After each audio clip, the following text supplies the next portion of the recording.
The doctor's hands tremble. Your son is not blind. 3 specialists got it wrong. Ryan collapses.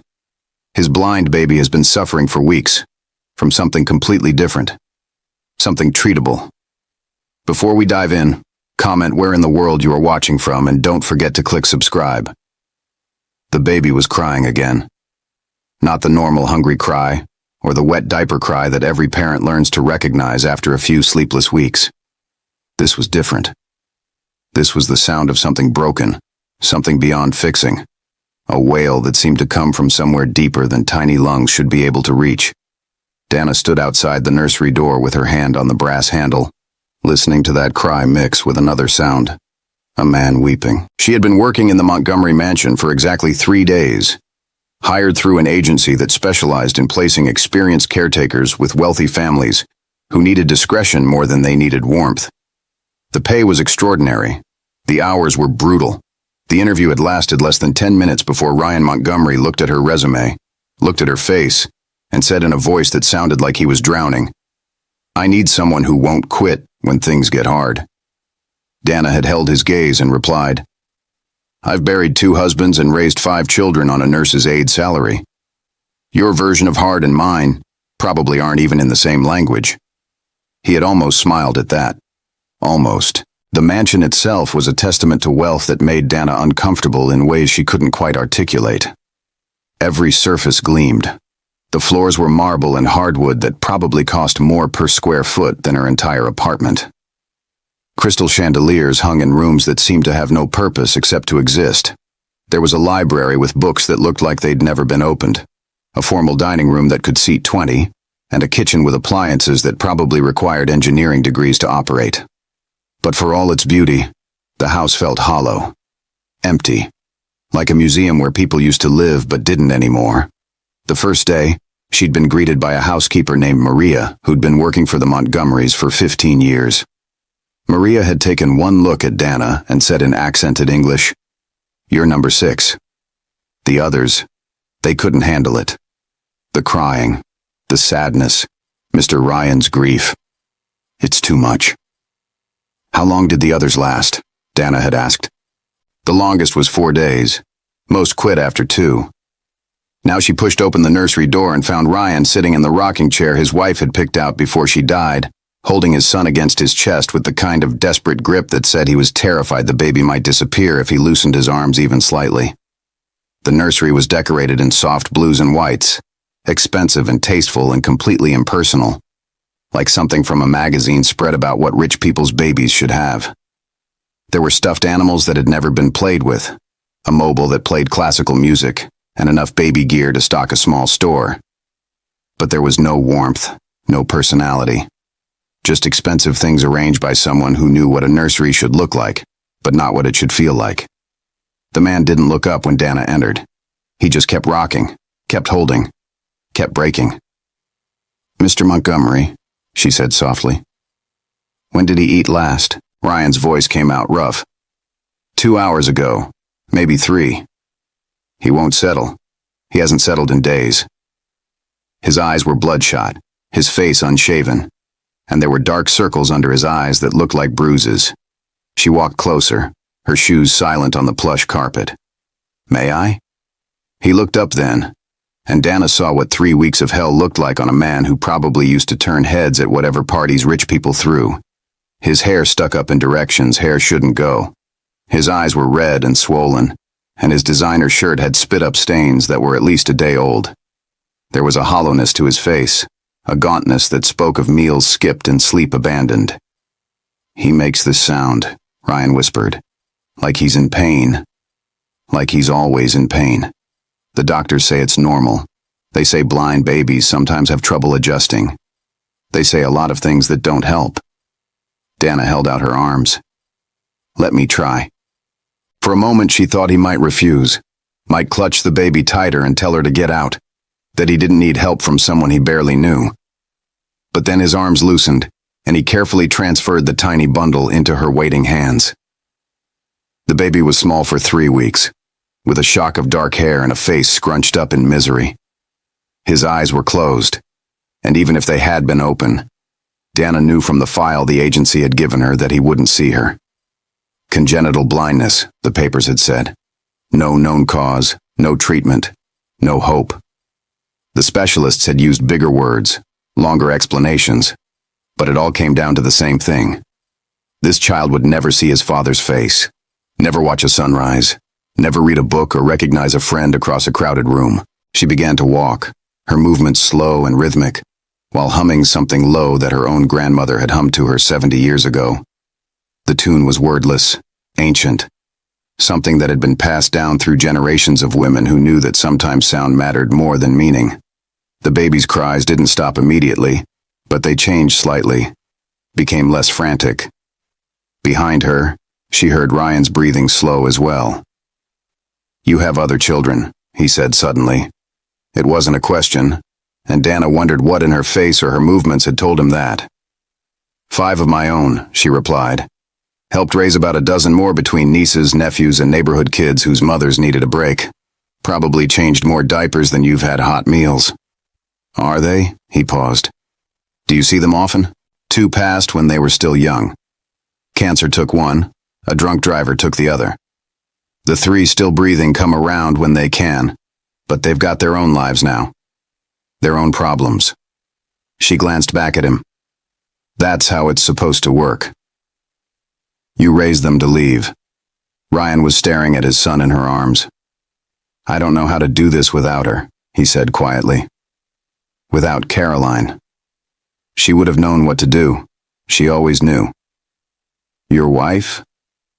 He nodded, and something in his face crumpled. "She died the day he was born. Hemorrhaging.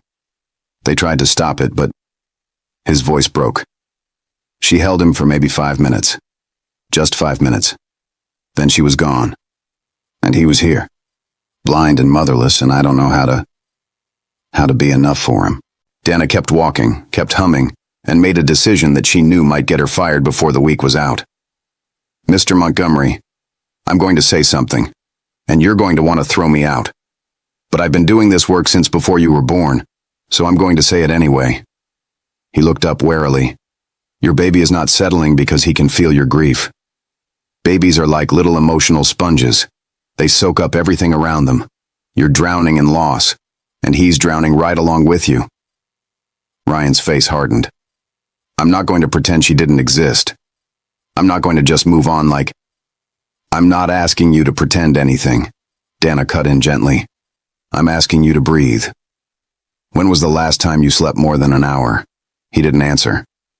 "When was the last time you ate a real meal, not just coffee and whatever you could grab between crying fits?" Still no answer. "When was the last time you left this house?" Ryan stood up abruptly. "You don't understand.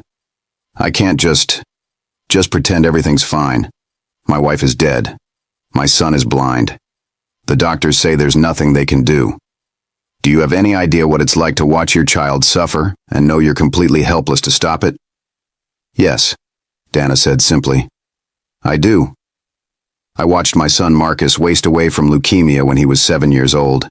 Took him 6 months to die, and every single day of those 6 months I had to smile and tell him it would be okay when I knew it wouldn't be. I had to read him stories and play games and pretend that the world wasn't ending.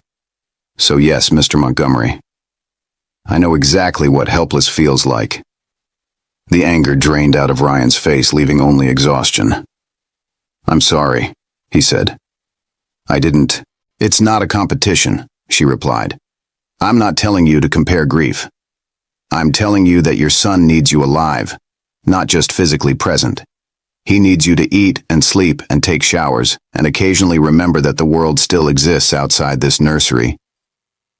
The baby had finally stopped crying and was making small snuffling sounds against Dana's shoulder. She could feel his tiny body relaxing, his breathing evening out.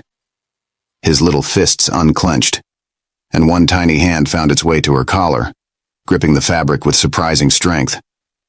"How do you do that?" Ryan asked, staring. "I've been trying for days and he just screams." "I'm not his father," she said. "I don't smell like grief and fear. I smell like lavender hand soap and the peppermints I keep in my pocket. I'm new and different, and sometimes babies need that." But you're what he needs long-term. You're his person. You just have to learn to be his person while also being your own person. And right now you're losing yourself.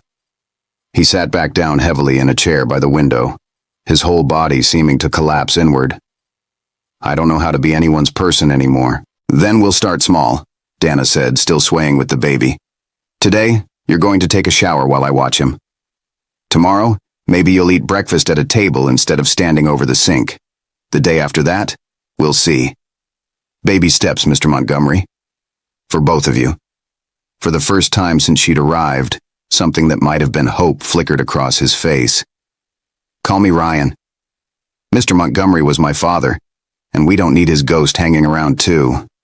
She smiled. All right, Ryan. Now go shower.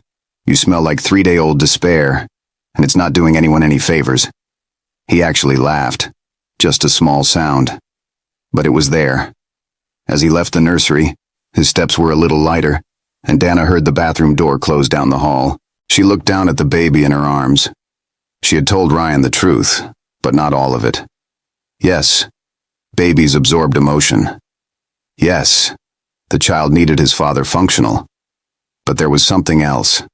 Something she had noticed in those first moments of holding the tiny body.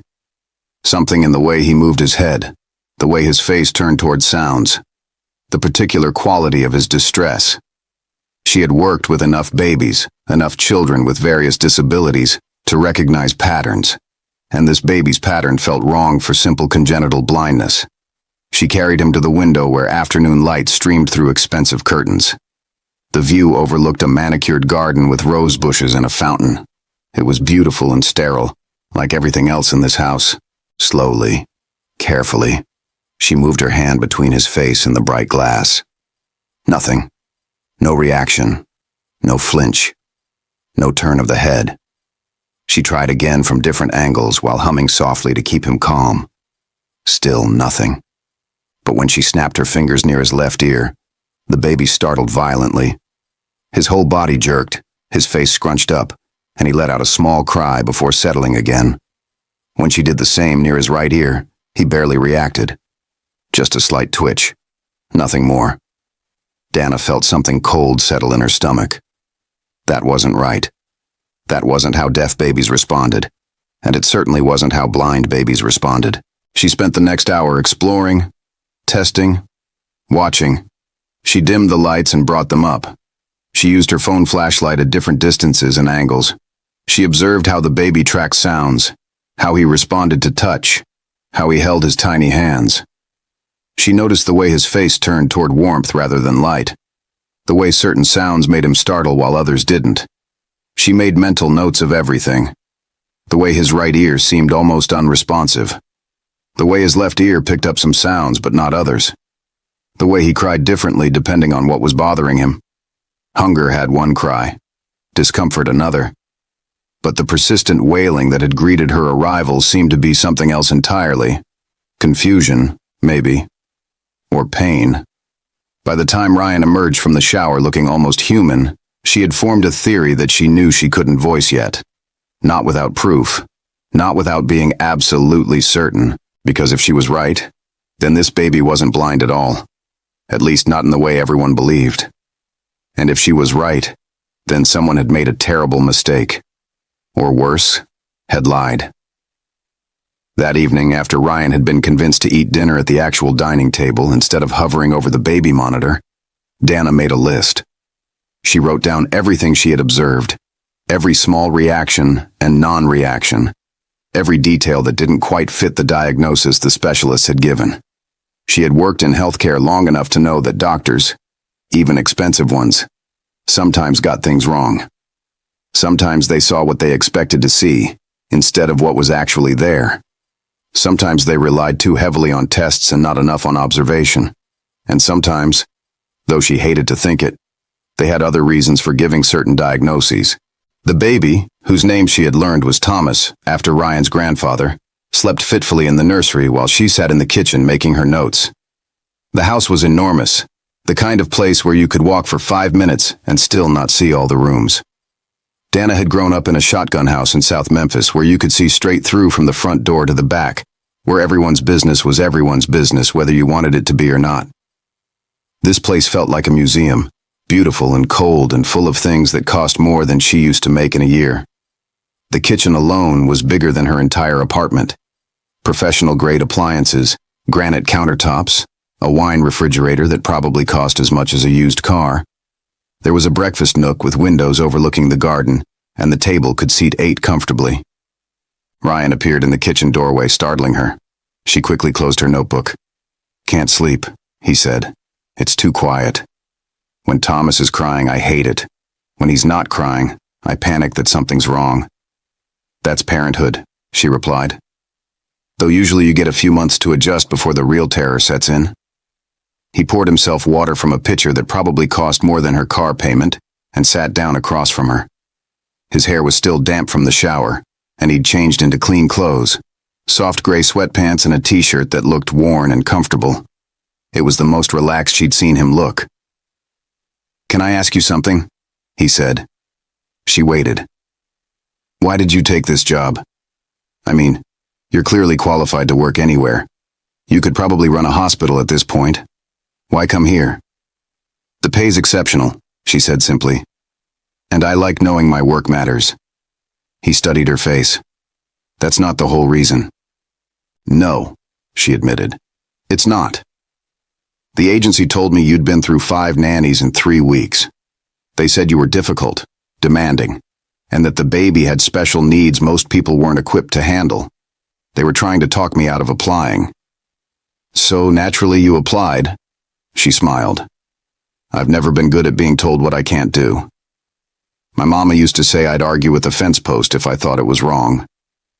Ryan shook his head, and for a moment he looked younger, less burdened. "You're either very brave or very foolish." "Probably both," she agreed. "But I'm here now and I don't plan on leaving just because things are hard. I told you in the interview, your version of hard doesn't scare me." He was quiet for a long moment, staring at his water glass. "You said you lost 2 children. How did you survive that?" Dana set down her pen and looked at him directly. "You don't survive it," she said. "You just learn to carry it. Some days the weight feels manageable. Other days it crushes you. But you keep walking because you have to, because other people need you to, because the alternative is lying down and never getting back up. And I'm too stubborn for that." Ryan's eyes were wet. "Caroline used to say I was too stubborn. She'd tell me it was my worst quality and my best one, depending on the day." "What was she like?" Dana asked. "Because sometimes the best thing you could do for a grieving person was let them talk about the one they lost." He smiled, and it transformed his face. She was chaos. Good chaos, the kind that made life interesting. She'd decide at midnight that we needed to drive to the coast and watch the sunrise. She'd adopt every stray animal she found. We had 3 dogs and 4 cats at one point, all rescues. She'd argue with anyone about anything if she thought she was right, and she usually was. She made everything more vibrant, more alive, more real. He wiped his eyes with the back of his hand. She wanted 6 kids. Can you imagine? I kept saying we should start with 1, see how it went. She'd just laugh and say we were wasting time. And now, his voice cracked. Now she's gone, and I can barely handle one. And now everything's less. The baby monitor crackled with small sounds, Thomas stirring but not quite waking. Both adults turned toward it instinctively. "He's lucky," Ryan said softly. "That you're here, I mean. Thomas. He's lucky you're the one who stayed." She met his gaze. "We're all lucky when someone stays." That night, Dana dreamed of her son Marcus, which didn't happen as often as it used to, but still happened enough to hurt. In the dream, he was healthy, laughing, running through sprinklers on a hot summer day. His skin was golden in the sunlight, and his laugh was pure joy, the kind of sound that made everything else fade away. She called his name, and he turned, grinning, and said, "Come on, Mama." The water's perfect. When she woke, her pillow was wet and her chest ached with the particular pain of loving someone you can't hold anymore. She checked her phone and saw it was 4 in the morning. The house was silent, which meant Thomas was actually sleeping for once. She got up and walked quietly through the halls, her feet knowing the path to the nursery by instinct now. The door was cracked open, and she could see Ryan sitting in the rocking chair again, just watching his son sleep in the soft glow of a nightlight. She almost turned away, almost left him to his private moment, but something about the slump of his shoulders made her push the door open wider. He looked up but didn't seem surprised. "Can't sleep either," he said. "Old women don't need much sleep," she replied, moving into the room. "It's one of the few benefits of aging. Everything else is pretty much downhill." He smiled slightly. "You're not that old." "I'm 73 years old," she said. "I've got underwear older than you." That got a real laugh out of him, quiet so as not to wake Thomas. "You have a way of saying things," he said. "My mother would say I have no filter," Dana replied, sitting in the chair beside him. "She spent most of my childhood trying to teach me when to keep my mouth shut. Never did take." The baby stirred, making small sounds that weren't quite cries yet. Ryan tensed, preparing for the inevitable escalation, his body going rigid with anticipation. But Dana had noticed something. "Hold still," she whispered. "Don't move. Don't speak. Just wait." They both froze, barely breathing, while Thomas squirmed and fussed. His little face scrunched up, his tiny fists waved in the air. His mouth opened and closed, searching for something. But then slowly he settled himself, found his own thumb, sucked on it for a moment, and drifted back into deeper sleep.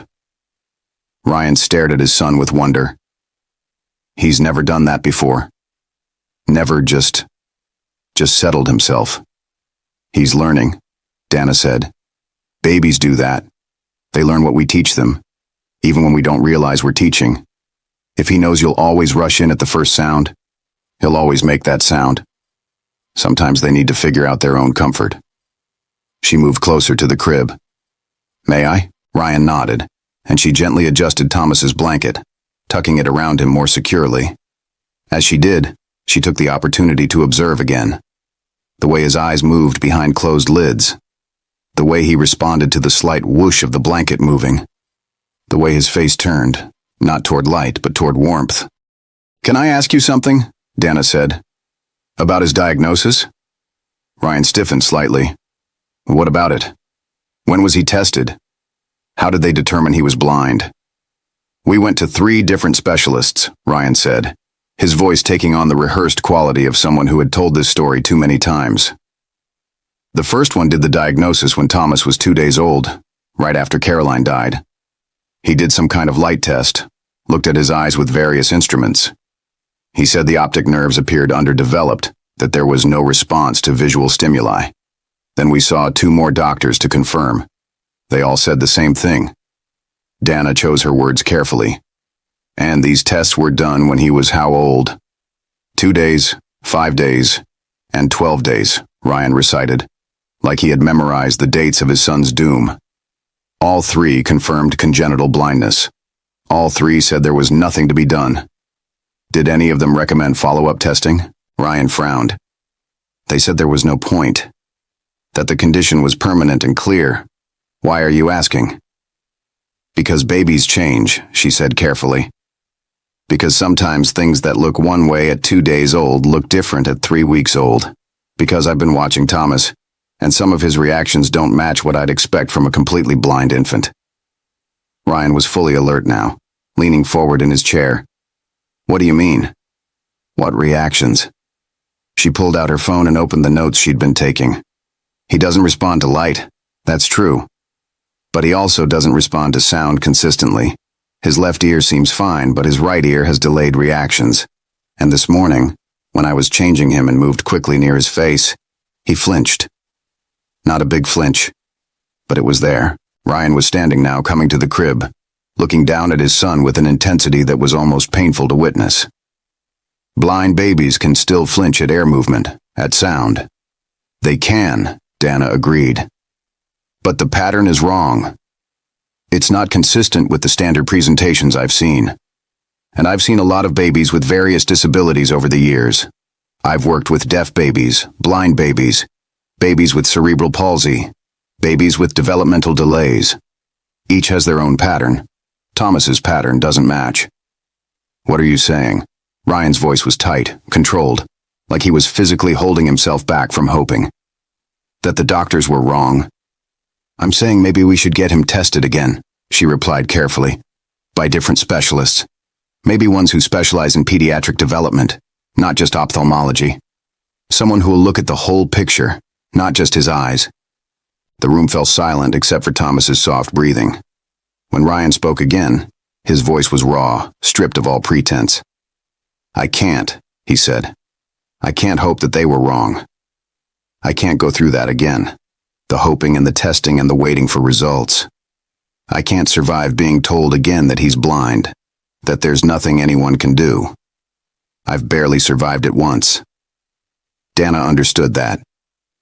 She understood that sometimes hope was more dangerous than despair, because despair, at least, didn't set you up for another fall. Despair was solid ground, terrible but stable. Hope was a cliff edge. But she also understood something else. I'm not asking you to hope, she said gently. I'm asking you to be sure. Because if there's even a chance that Thomas can see, even a small chance, don't you want to know? Don't you want to give him every possible opportunity? Ryan was crying again, silently, tears tracking down his face. And if you're wrong? If they test him and confirm what 3 doctors already said, then we'll know for certain, she replied. And we'll move forward with that knowledge. But if I'm right, if there's something else going on, something treatable, wouldn't you want to catch it now? While he's young enough for intervention to make a real difference? The silence stretched between them, heavy with possibility and fear. Outside, the first birds were beginning to sing, heralding dawn. Finally, Ryan whispered, Okay. We'll get him tested again. But I need you there. I can't do this alone. You're not alone, Dana said. And you won't be. The next morning, Ryan made phone calls while Dana cared for Thomas. She could hear him in his study, his voice alternating between pleading and demanding as he tried to get appointments with specialists who apparently had waiting lists months long. She had bathed the baby, fed him, and was now doing the small exercises the original doctors had recommended for blind infants, touching his face to help him understand spatial relationships, using different textures to stimulate his sense of touch. But as she did these exercises, she continued her observations. When she ran a soft brush across his cheek, he turned toward it. When she used a rougher texture, he turned away. That was normal enough. But when she held a rattle near his left side and shook it, he turned immediately. When she did the same on his right side, there was a delay. Not a complete lack of response, but definitely slower. Less certain. Ryan appeared in the doorway looking haggard but determined. I got us in, he said. There's a specialist at the university hospital, Dr. Patricia Chen. She's supposed to be one of the best pediatric neurologists in the country. She had a cancellation and can see Thomas tomorrow. Tomorrow, Dana repeated. That's fast. Ryan ran his hand through his hair. A gesture she was learning meant he was anxious. I may have mentioned who I was. Made a substantial donation to her research fund. Used every connection I have. He looked almost ashamed. I know it's not fair, using money and influence to jump the line. But for this, for him, I'll use anything I have. She didn't judge him for it. The world wasn't fair, and if having money meant his son got help faster, then so be it. Other people's children suffered because their parents didn't have connections or couldn't make donations. That was the real crime, not Ryan using what he had to help Thomas. What do we need to do to prepare? She asked. The appointment's at 10. Dr. Chen wants all his previous medical records, which I'm having sent over. She'll do a full neurological evaluation, not just an eye exam. Ryan's voice shook slightly. She said it could take several hours. Then we'll make sure Thomas is fed and rested before we go, Dana said. You should try to sleep tonight. You'll need your strength to hold it together tomorrow. But that evening, sleep seemed impossible for both of them. After Thomas was down for what passed as his longest sleep stretch, Ryan found Dana in the kitchen again. She was making tea from a blend she'd brought from home. Something her mother used to make with herbs that probably didn't do anything medically useful, but made everything feel more manageable somehow. The kitchen smelled like chamomile and mint, and something else she could never quite name. It was a smell that reminded her of her mother's hands, of being young and scared, and having someone to hold on to. He sat down without asking, and she poured him a cup without offering. They sat in comfortable silence until he finally spoke. "What if I've wasted 3 weeks?" he said quietly. "What if you're right and he can see, and I've just been sitting in the dark with him, literally and figuratively, instead of getting him the help he needs?" "Then you didn't know," Dana said simply. "You can't blame yourself for not knowing. The doctors told you one thing. You believed them because they're doctors. That's not failure. That's trust. Misplaced trust, but trust nonetheless." "But you knew," he said, looking at her with something like awe and something like accusation. "You figured it out in 3 days." "I suspected," she corrected. "There's a difference. And I've been doing this work long enough to know when something feels off. You're his father, drowning in grief. You can't think straight when you're drowning. Nobody can." He took a sip of tea and made a face. "This is terrible. My mother made it for 40 years. You get used to it." "Why do you drink it if it's terrible?" "Because she's gone," Dana said, wrapping her hands around her own cup. "And drinking terrible tea she taught me to make is a way of keeping her close. We hold on to what we can, even when it tastes like boiled socks." Ryan actually smiled at that, and for just a moment, the grief lifted from his face like clouds parting. "Caroline used to make this thing she called coffee, but it was basically sugar with a hint of coffee flavor. I'd drink it every morning and pretend it was good because seeing her happy was worth the toothache." He paused, his smile fading. "I'd give anything to drink that terrible coffee again." "I know," Dana said, "but you can't. So instead you love your son and tell him stories about his mother and make sure he knows where he came from. That's how we keep people alive. Through stories and love and terrible tea." They sat together until the tea was gone and the moon had moved across the sky. Two people holding vigil over a baby, who might or might not be able to see. Both of them hoping and dreading what tomorrow would bring in equal measure. The next morning arrived too fast and too slow, the way important days always do. Dana had Thomas dressed in soft blue clothes, tiny pants and a onesie with elephants on it. She had his diaper bag packed with everything they could possibly need and several things they probably wouldn't. Extra bottles, extra diapers, extra clothes, extra pacifiers, burp cloths and receiving blankets and a special teddy bear that Caroline had bought before she died. Ryan appeared in a suit, then changed to jeans, then back to a suit, then finally appeared again in slacks and a button-down that looked rumpled from being changed out of twice. "She's a doctor, not a fashion critic," Dana said when he emerged for the third time in different clothes. "Just wear something you can breathe in." He ended up in dark jeans and a button-down shirt, a compromise between comfortable and respectable. He looked at himself in the hallway mirror, and Dana saw him practicing his expression, trying to look calm and collected when she knew he was anything but. They loaded Thomas into a car seat that probably cost more than Dana's first car. All organic cotton and eco-friendly materials and safety ratings that required advanced engineering degrees to understand. The baby seemed tiny in it, dwarfed by all the safety features. Ryan drove them to the university hospital with the kind of focused intensity that suggested he was channeling all his anxiety into not missing a single turn.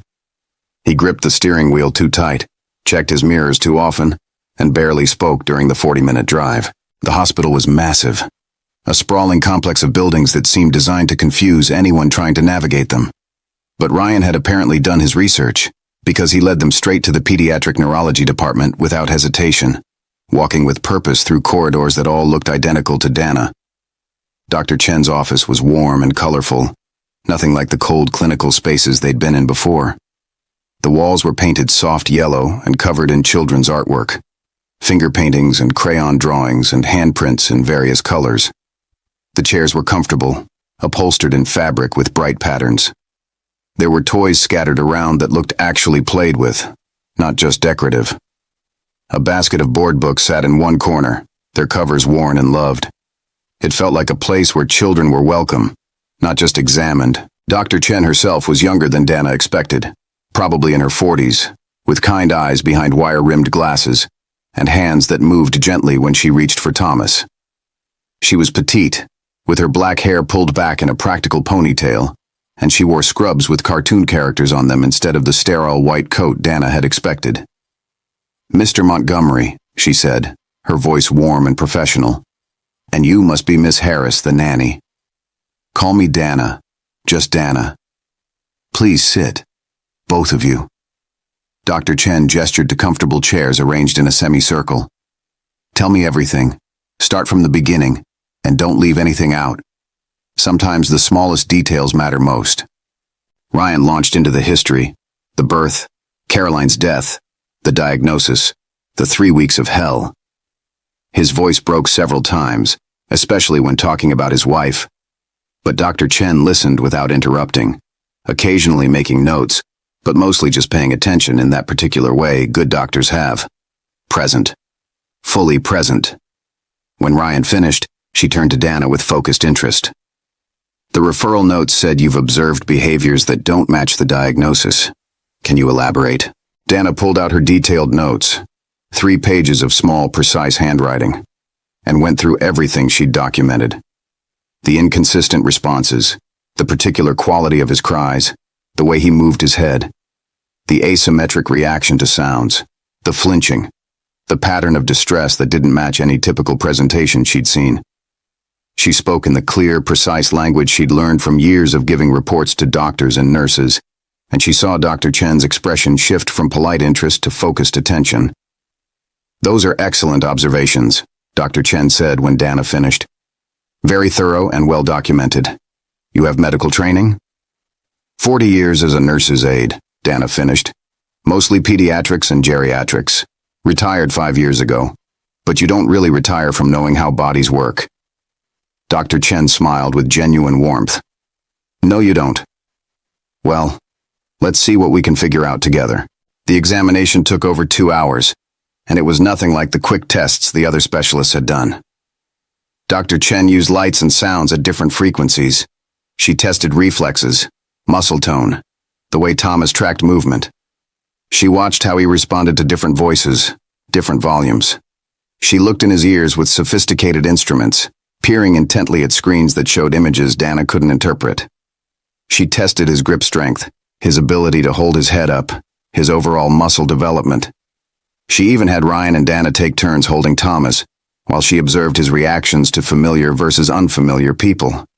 She noted everything, every small movement, every sound, every response or lack thereof. Ryan sat rigid through all of it, his hands gripping the armrest so hard his knuckles were white, and Dana could see the tendons standing out. His jaw was clenched, and he barely seemed to breathe. Every few minutes Dana quietly placed her hand over his, and his breathing would become less shallow, though his grip never loosened. Finally, Dr. Chen pulled up a chair directly across from them, with Thomas now sleeping peacefully in a hospital bassinet. The baby looked content, his face relaxed, one tiny fist curled against his cheek. "Mr. Montgomery," she began, her voice steady and clear. "Dana, I'm going to tell you something that's going to make you very angry, and then something that's going to make you very relieved." Ryan's voice came out strangled, forced through a throat gone tight with fear. "Is he blind?" "No," Dr. Chen said simply. "He's not blind." The sound Ryan made wasn't quite a laugh and wasn't quite a sob. It was something raw and broken and beautiful all at once. Dana felt her own eyes burning but kept her composure, though her hand tightened on Ryan's. "Then what?" Ryan managed, his voice barely above a whisper. "What's wrong with him? Why did 3 doctors tell me he was blind?" "Because they did cursory examinations and made assumptions based on incomplete data," Dr. Chen said, and now her expression hardened, anger flashing in her eyes. "Thomas has significant hearing loss in his right ear, moderate loss in his left. It's why he doesn't respond consistently to sound. When a baby can't hear properly, they often don't respond to visual stimuli the way doctors expect, because they're not getting the full sensory picture. The first specialists saw a lack of typical responses and jumped to blindness without considering other possibilities. They saw what they expected to see rather than what was actually there. But he can see. Ryan was leaning forward now, his whole body trembling. You're sure? You're absolutely sure he can see? I'm absolutely certain, Dr. Chen said firmly. His optic nerves are perfectly healthy. His eyes track movement appropriately when he can correlate it with other sensory input. The hearing loss is likely due to an infection contracted during or shortly after birth. It's caused significant fluid buildup and inflammation in both ears, more severely in the right. The good news is that it's completely treatable. We'll do surgery to drain the fluid and place tubes. I'm very optimistic we can restore most, if not all, of his hearing. Ryan was crying now, openly, his whole body shaking with sobs that he'd been holding back for 3 weeks.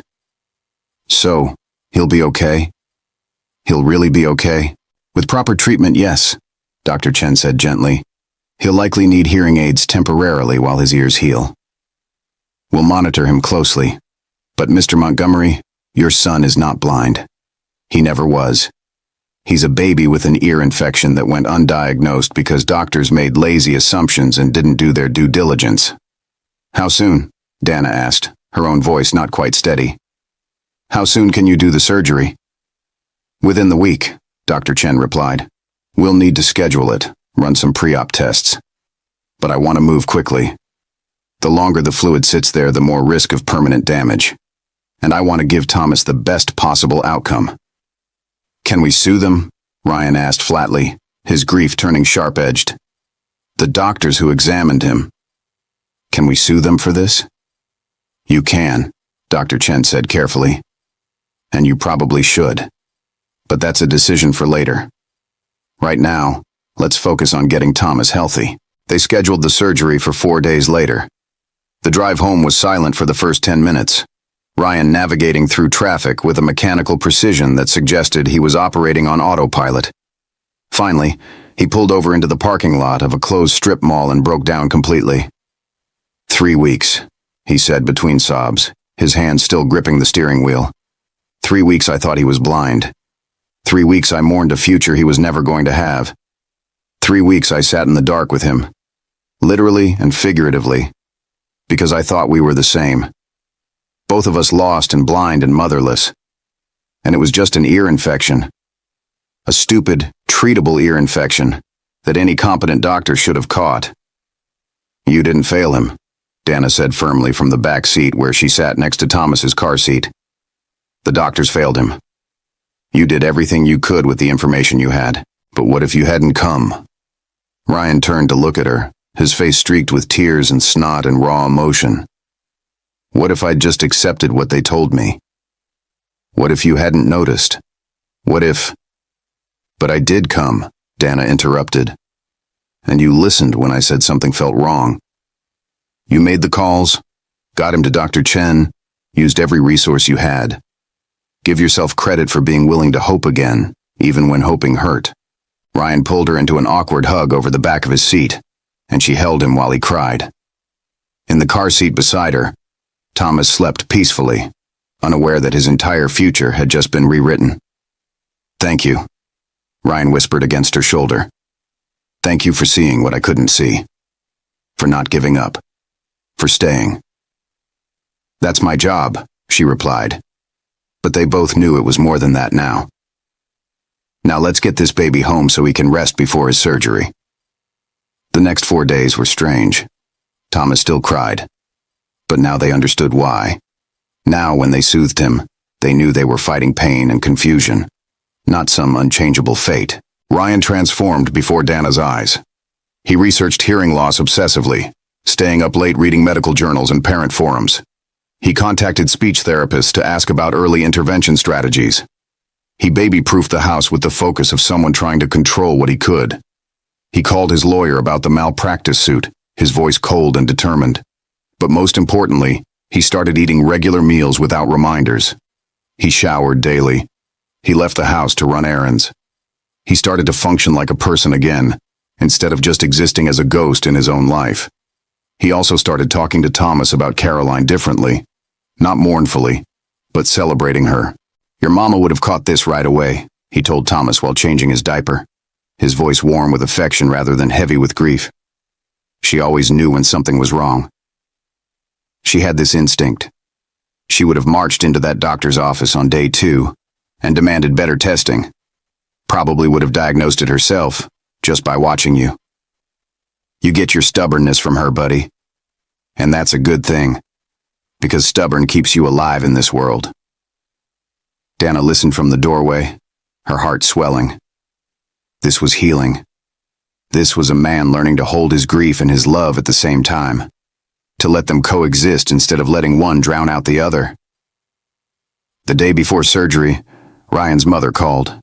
Dana heard his side of the conversation from the kitchen. Yes, Mother, he's fine. No, he's not blind. That was a misdiagnosis. Yes, I'm sure. Surgery tomorrow. An ear infection. I know how it sounds. No, I don't think you should come right now, because I need to focus on Thomas, not on managing your feelings about it. Mother, I have to go. Yes, I'll call after the surgery. He appeared in the kitchen looking exhausted. She wanted to know why I didn't tell her sooner that the diagnosis was wrong. Apparently I'm being dramatic about the whole thing. Families, Dana said simply. You have a gift for understatement. He poured himself coffee. Caroline's parents aren't much better. They want to be involved, but they're drowning too. They lost their daughter, and now they're terrified they'll lose their grandson, and I don't have the energy to manage everyone's grief on top of my own. Then don't, Dana said. Focus on Thomas.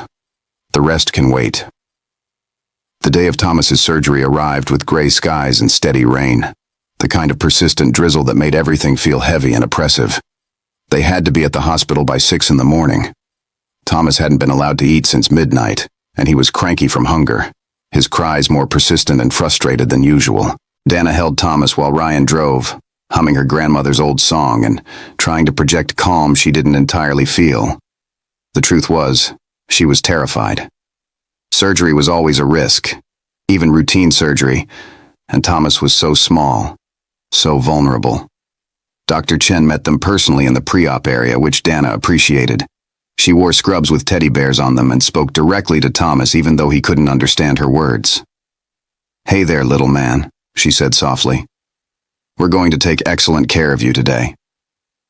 Your daddy and your nana are going to be right here waiting for you. Ryan, wearing borrowed scrubs so he could accompany Thomas to the operating room, carried his son down a long corridor while Dana waited in the family area. She tried to read a magazine, but the words wouldn't stick. She tried to pray, but her prayers felt scattered, formless. Eventually, she just stared at the clock, watching the minutes tick by with agonizing slowness. Ryan returned 20 minutes later, looking pale and shaken.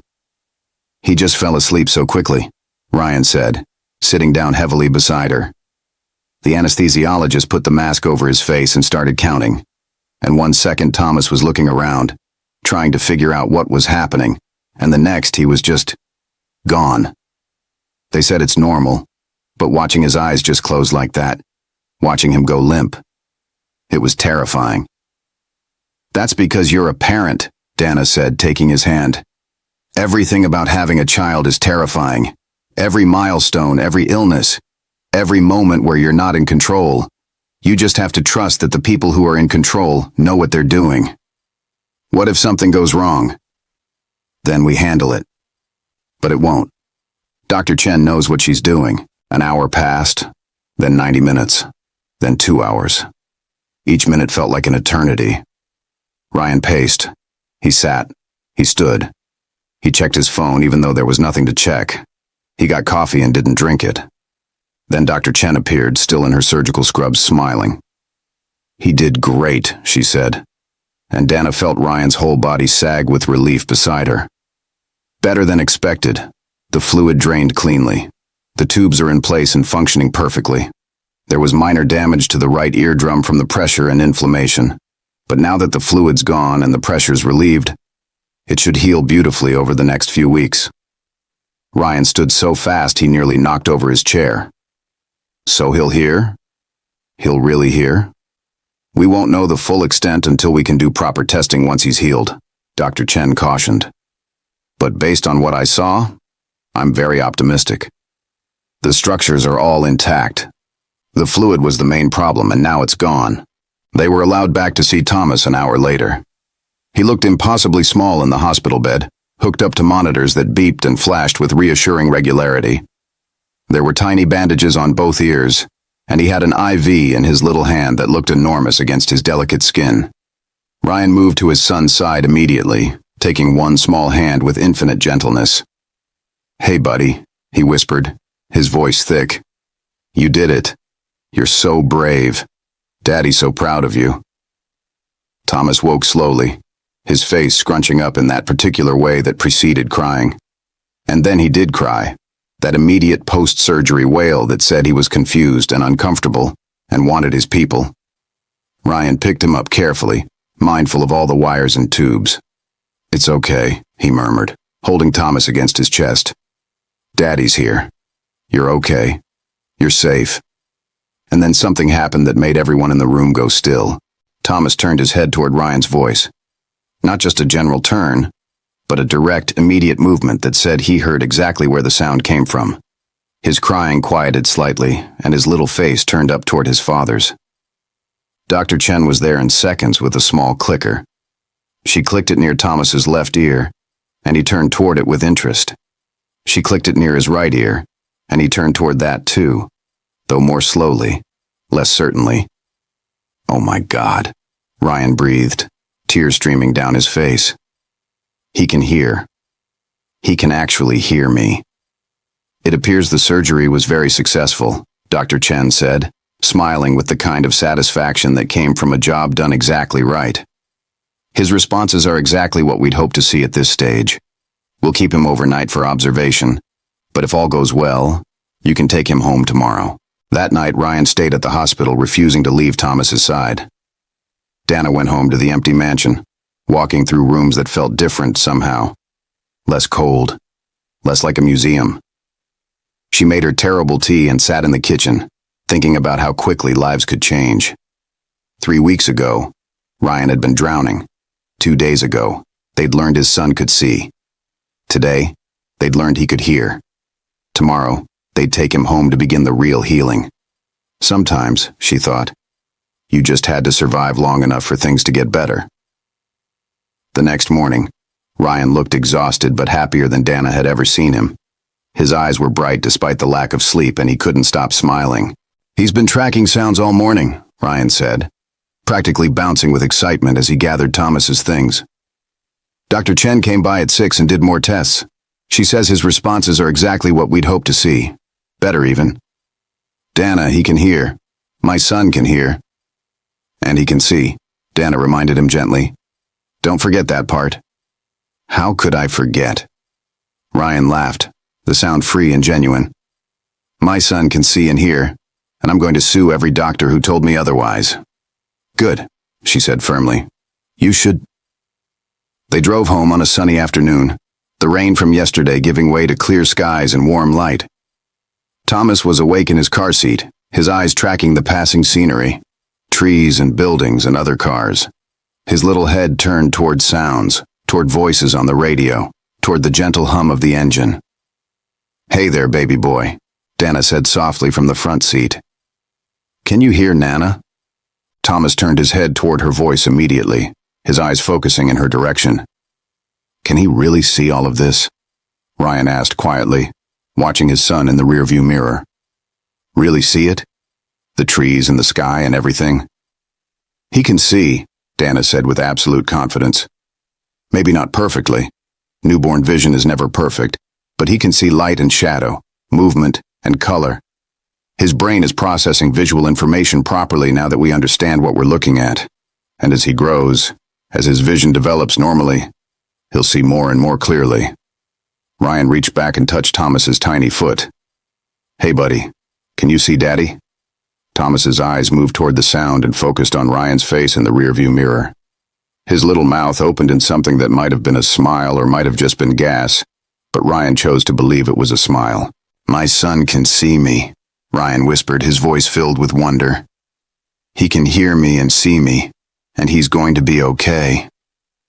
We're both going to be okay." You're both going to be okay, Dana corrected gently. And I'm going to make sure of it. The weeks that followed were transformative. Thomas's hearing improved daily as the inflammation decreased and his ears healed. Dr. Chen's follow-up appointments showed steady progress. The hearing was nearly normal in the left ear within 3 weeks. The right ear still had some deficit, but it was manageable and improving. Thomas started developing the way babies were supposed to develop. He tracked faces consistently, his eyes following movements with increasing accuracy. He smiled when Ryan or Dana appeared, real social smiles that lit up his whole face.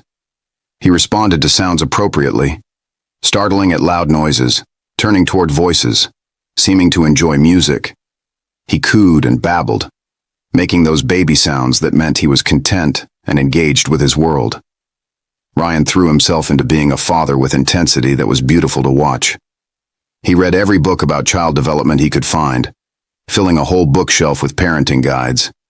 He played music for Thomas, everything from classical to jazz to rock, wanting to expose him to different sounds. He talked to him constantly, a running narration of everything they did. Look, Thomas, that's a bird outside the window. Can you see it? It's a cardinal. See how red it is? Can you hear it singing? That's its mating call. Pretty loud, isn't it? He took Thomas on walks around the neighborhood, pointing out trees and flowers and neighbors' dogs. He read to him from books, even though Thomas was too young to understand, because Dr. Chen had said early language exposure mattered. 2 months after the surgery, on a Tuesday afternoon, Ryan found Dana in the kitchen packing her belongings into the battered suitcase she'd arrived with. She had given her notice that morning, slipping the formal letter under his study door while he was on a business call. "You're really leaving," Ryan said, standing in the doorway. His voice was carefully neutral, but she could see the panic in his eyes. "Thomas doesn't need me here full-time anymore," she replied, folding her clothes with precise movements. "And you don't either. You've got this, Ryan. You're a good father, a great one. You don't need me holding your hand anymore." "What if I want you to stay anyway?" "Ryan, this was always temporary. You hired me for a job, and that job is done. I have my own life to get back to." "What life?" he challenged, stepping into the kitchen. "You live alone in an apartment you've told me you don't particularly like. You were retired and bored. You see your kids maybe once a month if you're lucky. What are you going back to?" "I'm going back to independence.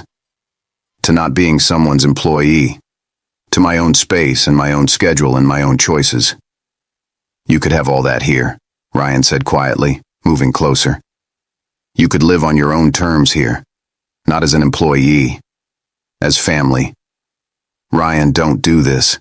"Listen," he said, and she could hear the desperation creeping into his voice. "These past 2 months, having you here, it's not just about Thomas anymore. Yes, he needs you. Yes, you're incredible with him.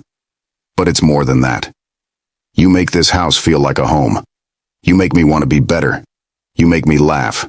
You call me on my nonsense. You drink terrible tea and tell inappropriate jokes, and you're the first person I want to talk to when something happens. And I think maybe you feel it too." She did feel it. Somewhere between the terrible tea and the middle of the night talks and watching Ryan transform from a broken man into a functioning father, she had started to care about him as more than just an employer or friend. Somewhere along the way, this had become more than a job. But that didn't make it right. "I'm too old for this," she said finally, not looking at him. "Too old for what?" "For whatever you're suggesting." "Ryan, look at me. I'm 73 years old. I've got grandchildren older than you. You're a young man. You need to find someone age-appropriate, someone who fits into your world, someone who can give you more children and grow old with you, and—" "Age is a number," Ryan interrupted. "I don't care about appropriate. I care about right. You're right for Thomas. You're right for me. Please stay. Not as an employee, as part of our family." Dana looked at him, really looked at him, saw the sincerity in his eyes, the vulnerability that came from asking for something he desperately wanted but couldn't demand. Saw the man he'd become over these months, strong enough to admit he needed help, brave enough to ask for it. "Your mother-in-law is going to have opinions," she said, finally, and she saw hope flare in his eyes. Probably, Ryan agreed. Almost certainly. And I don't care. Caroline taught me to stop living my life based on what other people think I should do. She'd tell me to chase happiness wherever I found it. And if she were here, she'd probably already have adopted you herself. She collected strays, remember? Dana laughed despite herself, despite the tears she could feel building. I'm not a stray. No, Ryan smiled, and it transformed his whole face. You're family. You've been family since the moment you pushed open that nursery door and refused to let me drown. Please stay. She thought about her empty apartment, about the way time seemed to stretch endlessly when she was alone. She thought about her grown children who loved her but didn't need her. Not really. Not the way they used to. She thought about Thomas, who would look for her with those bright eyes that could finally see. She thought about Ryan, complicated and grieving and somehow becoming one of her favorite people in the world. Okay, she said finally. I'll stay. But we're getting better, T. Deal. Ryan pulled her into a hug, holding on like he was afraid she might disappear. We'll get the best terrible tea money can buy. 6 months later, Thomas's first birthday party was perfect in its own chaotic way. They kept it small, just close friends and family, the people who mattered. The house was decorated with blue and white balloons, and there was a cake from a bakery that looked almost too beautiful to eat. Thomas, wearing a tiny party hat that kept sliding sideways, sat in his high chair and looked around with bright, seeing eyes. He clapped when everyone sang happy birthday, his chubby hands coming together with enthusiasm, if not coordination. When Ryan brought the cake close with its single flickering candle, Thomas leaned forward, reaching for the flame with grabby fingers. He can see the flame, one of Ryan's friends said, amazed. When you first told us about the misdiagnosis, I wasn't sure I believed it. But look at him. He's perfect. When I thought he was blind, Ryan finished, his arm around Dana's shoulders. Yeah, turns out doctors don't know everything. He looked down at Dana. Sometimes the best medical care comes from people who just pay attention. Caroline's parents were there, and they'd been wary of Dana at first. But watching her with Thomas, seeing how he lit up when she entered a room, they'd come around. Caroline's mother had even pulled Dana aside and said, "Thank you for giving us back our grandson." Ryan's mother had been less accepting, but even she couldn't deny that Thomas was thriving, and eventually her desire to be involved in her grandson's life overcame her objections to the unconventional arrangement. Later, after the guests had gone and Thomas was down for the night, Ryan and Dana sat in the kitchen with their terrible tea, which was actually slightly better now that they'd compromised on a different blend. "A year ago," Ryan said, stirring his tea, "I was sitting in that nursery thinking my life was over, thinking I'd lost everything that mattered. Caroline was gone, Thomas was blind, and I was drowning." Dana stirred her own tea, watching the steam rise. "And now? Now I have a healthy son who can see and hear and laugh. I have you, someone I trust completely. I have a life that's different from what I planned, but maybe better because it's real." He paused, his voice softening. "I still miss Caroline. Probably always will. There are moments when I see Thomas do something and my first instinct is to tell her about it, and then I remember I can't. But I'm not drowning anymore." "Good," Dana said firmly. "Because drowning is exhausting and we've got a toddler to chase around soon." They sat in comfortable silence, two people who had found each other in the worst possible circumstances, and somehow built something beautiful. Something real. Something that looked nothing like what either of them expected, but felt exactly right. Thomas's cry came through the monitor, not distressed, just awake and wanting company. "My turn," Dana said, starting to stand. "No, I'll go," Ryan said. "You did the last 3 midnight wake-ups." "Partners," Dana reminded him with a smile. "We share the load." "Partners," Ryan agreed. In the nursery, Thomas was standing in his crib, bouncing excitedly and holding on to the rails. When he saw Dana, he reached out his arms and said something that sounded almost exactly like Nana. "Hey, baby boy," she said, picking him up and feeling the solid weight of him, so much bigger than that tiny infant she'd first held. "You're supposed to be sleeping."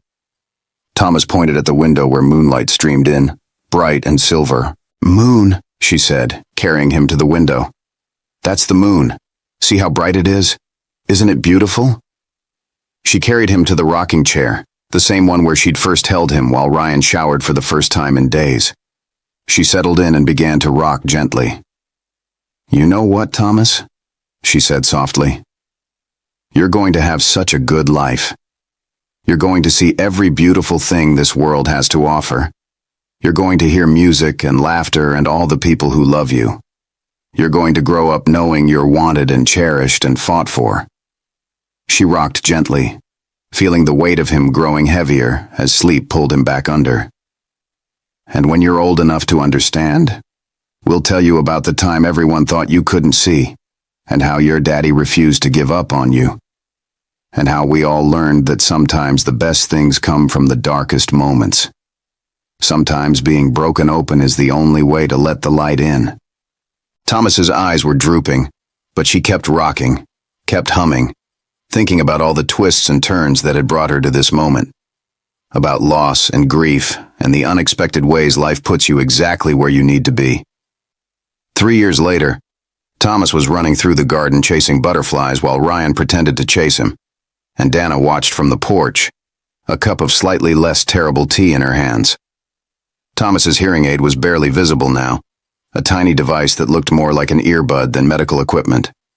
Most people never knew he'd been born with any challenges. He was bright and curious and full of energy, with his father's determination and his mother's chaos. He called Ryan Dada and Dana Nana, and when anyone asked about his family situation, Ryan explained simply that families came in all configurations, and theirs happened to include the woman who'd saved his son's life, and then decided to stay. Dr. Chen visited with news about the case study she'd written. "We presented it at medical conferences," she said, sitting on the porch with them. "Several hospitals have revamped their newborn diagnostic protocols because of Thomas's case. We're also naming a scholarship fund after you, Dana. The Dana Harris Award for Clinical Excellence in Non-Physician Healthcare Workers." Dana felt tears prick her eyes. "That's too much." "It's not enough," Dr. Chen said firmly. "You did what 3 doctors with medical degrees failed to do. You observed, you questioned, you persisted. That deserves recognition, and hopefully, it will inspire others to do the same." After she left, Dana sat on the porch while Thomas climbed into her lap, sweaty and grass-stained from playing. "Nana crying?" he asked with concern, his little face serious. "Happy tears, baby." "These are happy tears." Ryan sat beside them, his own eyes suspiciously wet. "You know what Caroline would say about all this? About how everything turned out?" "What?" "She'd say it took a catastrophe to finally make me appreciate what really matters. She'd probably also say she planned the whole thing from wherever she is now, because she was always orchestrating things behind the scenes." He smiled. "And I think she'd be glad Thomas has you. That we have you." Dana laughed, pulling Thomas closer. "Your wife sounds like she would have been a handful." "The best handful," Ryan agreed. "And I think she'd approve of you. I think she'd say you're exactly what we needed, even if we didn't know we needed it." Later, watching Thomas play, Dana thought about all the ways life surprised you. All the ways tragedy could transform into joy if you were willing to do the hard work of healing. All the ways families could form that had nothing to do with blood and everything to do with choice and love and showing up day after day. This, she thought, was more than she'd ever hoped for. More than she'd dared to dream when she'd walked through those mansion doors expecting just another job. This was more than either of them had dreamed possible on that first terrible night when everything seemed broken beyond repair. This was the life they'd built from pieces, carefully and lovingly assembled, and it was beautiful. Thomas ran back to the porch holding a dandelion. "Look, Nana. Flower. It's perfect," she said, taking it from him. "Just perfect." And it was.